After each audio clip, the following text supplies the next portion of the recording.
প্রশ্ন উঠে এসছে যে বাংলা থেকে কারা কারা হচ্ছেন। এখনো পর্যন্ত যা জানা যাচ্ছে বাংলা থেকে দুই মন্ত্রী, কিন্তু সুকান্ত মজুমদার কেন্দ্রীয় মন্ত্রী হচ্ছেন।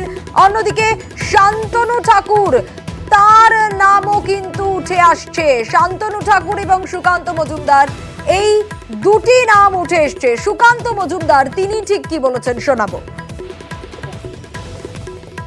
এখন যে দায়িত্ব দেবে সে দায়িত্ব সামলাবো, সংগঠনের কাজ করতাম। এখন যে দপ্তরে দেবেন মাননীয় প্রধানমন্ত্রী, তার যে নীতি, তার যে পলিসি, তার যে ভিশন, সেটাকে আগে নিয়ে যাওয়ার চেষ্টা করব, যেটা গত 2 বছর ধরে, মানে 2টো টার্ম ধরে চলছে।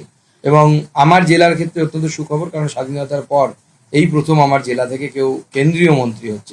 আপনি কি প্রতিমন্ত্রী নাকি প্রতিমন্ত্রী, মিনিস্টার অফ স্টেট।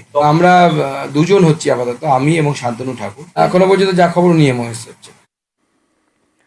মৈত্রেয়ী রয়েছেন আমাদের সঙ্গে। মৈত্রেয়ী, আমরা দেখেছি যে বিজেপির ক্ষেত্রে এক ব্যক্তি এক পদ, সেক্ষেত্রে তো রাজ্য সভাপতির পদ সেটা ফাঁকা হওয়ার সম্ভাবনা প্রবল।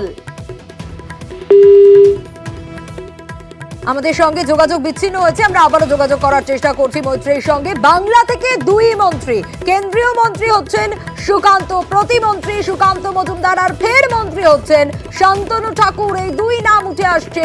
দেশের দিকে তো অবশ্যই নজর থাকবে, কিন্তু বারবার বাংলার মানুষের নজর ছিল যে বিজেপির এই ভরাডুবি, এবং 12টি আসন এবার পেয়েছে বিজেপি। 42 আসনের মধ্যে 12টি আসন বিজেপির দখলে গিয়েছে, এবং সেই জায়গা থেকে সুকান্ত মজুমদার এবং শান্তনু ঠাকুর, তাদের নাম উঠে এসছে। বালুরঘাটের সাংসদ এবং বনগাঁর সাংসদ, অবশ্যই পরবর্তীতে নজর থাকবে।